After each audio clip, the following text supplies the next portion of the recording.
Hello, I'm Dr. Jester, and, well, here is another one for the jungle, really. Welcome to the jungle, actually. Either way, details. From the conversation, new study finds the gender earnings gap could be halved if we rein in the long hours often worked by men. So, men work long hours. Women most affected. Ah? Yeah.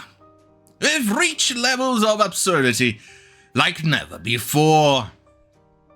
Yeah. Those employees, let's zoom in a little bit. Those employees who do extra hours willingly and without complaint are seen as hungry and ambitious. A view expressed in some workplaces is simply that's what everyone does. Yeah, what's the problem? I don't see any issue with that.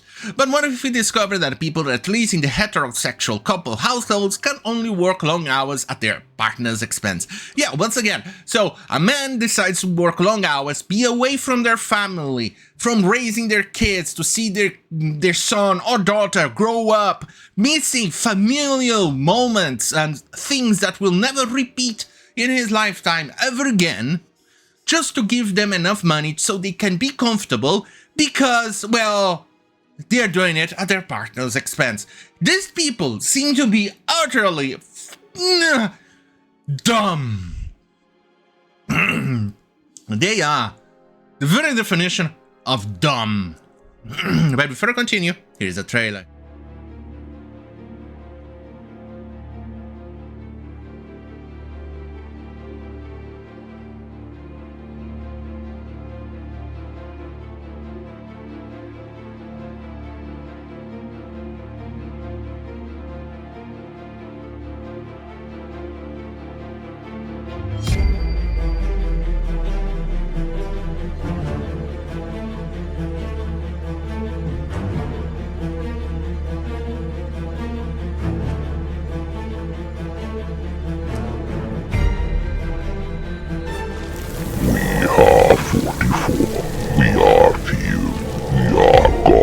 Chosen knights.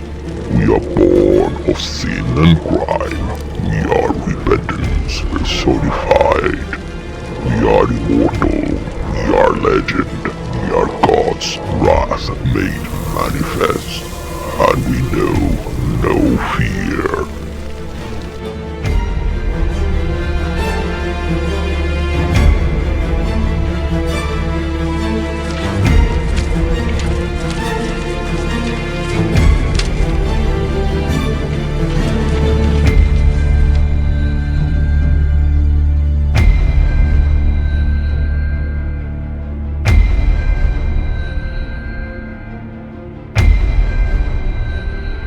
Hello, I'm back, baby. Yeah, right.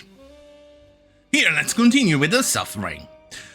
Our study, published this month in the journal Social Indicators Research, found an Australian couple households where both partners had jobs men earn on average $536, possibly Australian too, more than women every week. In Germany, the weekly gender earnings gap was €400. About half of that income gap in both Australia and Germany was due to men working long hours and women effectively subsiding them to do this by cutting back their own work hours. So basically what we are seeing here is that people are finally, the woke crowd is finally very close, very technically close to reaching the realization that the gender pay gap is because men tend to work more and tend to receive more promotions because they tend to be more ambitious in asking promotions or a salary raise. But also picking up jobs that tend to pay more and are, well, slightly more dangerous, like petroleum extraction, oil extraction at those oil fields deep in the sea, or cleaning sewages and things like that, which women tend not to prefer. I don't think many women are, well, lining up to take these jobs. Honestly, I don't think they are. But the most interesting here is that they once again blame men for earning more.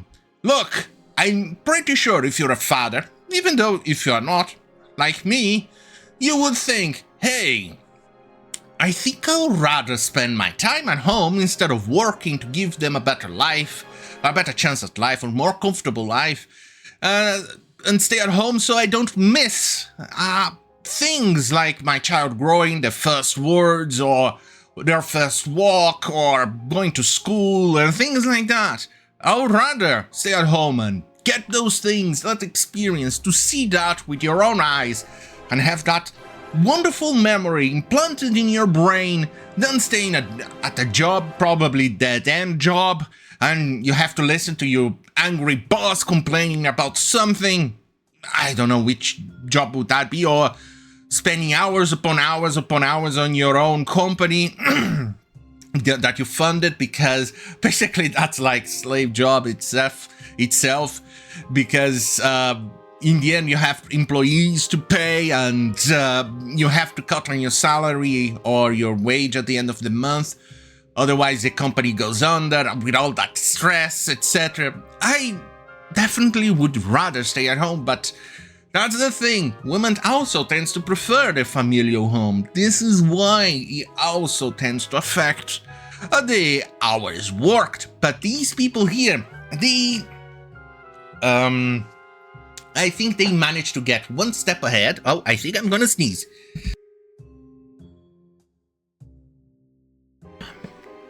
I'm back, baby. Right. It seems like they took one step towards the finding the answer, but then they're moving back again into the realization that no, it's always the man that's the problem. I'm always innocent. It's kind of like that episode from The Simpsons with Principal Skinner, or that meme that came from that episode in Simpsons, in which he is realizing, maybe I'm the problem. Nah, it's the kids who are the problem. Basically, this is the same thing with these people who wrote this thing. It's just not there.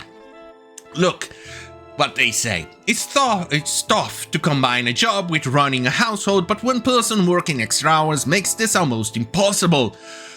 This includes caring for kids, running the house, walking the dog, cooking dinner, and more. Yes, honestly, I think a father would definitely even prefer to stay at home and do all of those things, because it includes a family time and away from the boss, etc.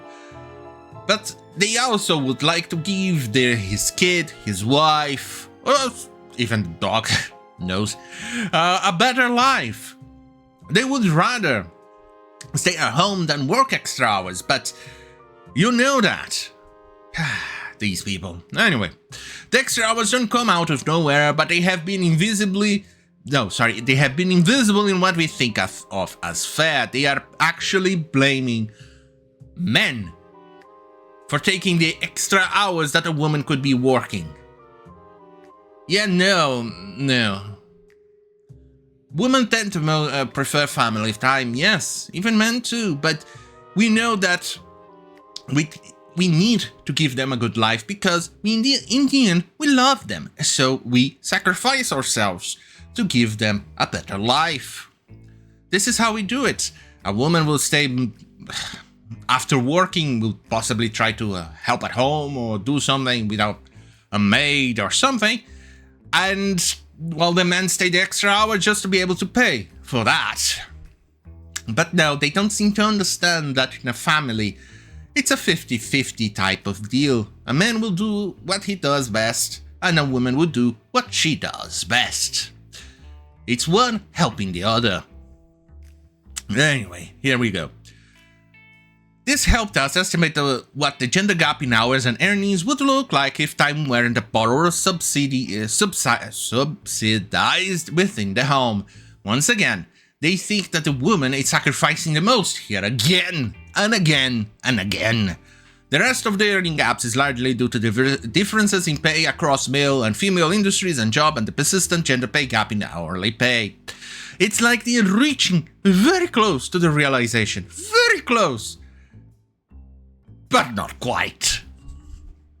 Maybe they need a little push into the right direction, a little bump. Yeah, nah, it won't work. Here, what their suggestion. Closing the gap. If we stop the time shifting to partners that our culture of long working hours relies upon, we estimate that in the heterosexual couple, men hours would average closer to 41 a week and women would increase to 36. This change could make a huge difference to gender inequality, and women will no longer carry such a large economic cost from their partner's work. It's as if they are sacrificing themselves for the men to have fun at work. That's what they're trying to say, but no, that's... or at least they think it is, but this is not the reality. Men don't have fun at work or at a job or something. It's stress. They'll rather have fun at home. But no. And, well, basically, hey, let's solve this problem. Why not men donate their extra hours to women? So, once again, they get the fruits of our labor. Yeah, that's the typical answer and the typical method that these people do. Hey, let's cut the men's extra hours of work so women can feel empowered even more. These people. Anyway, have a cheery bye and Jesus Christ.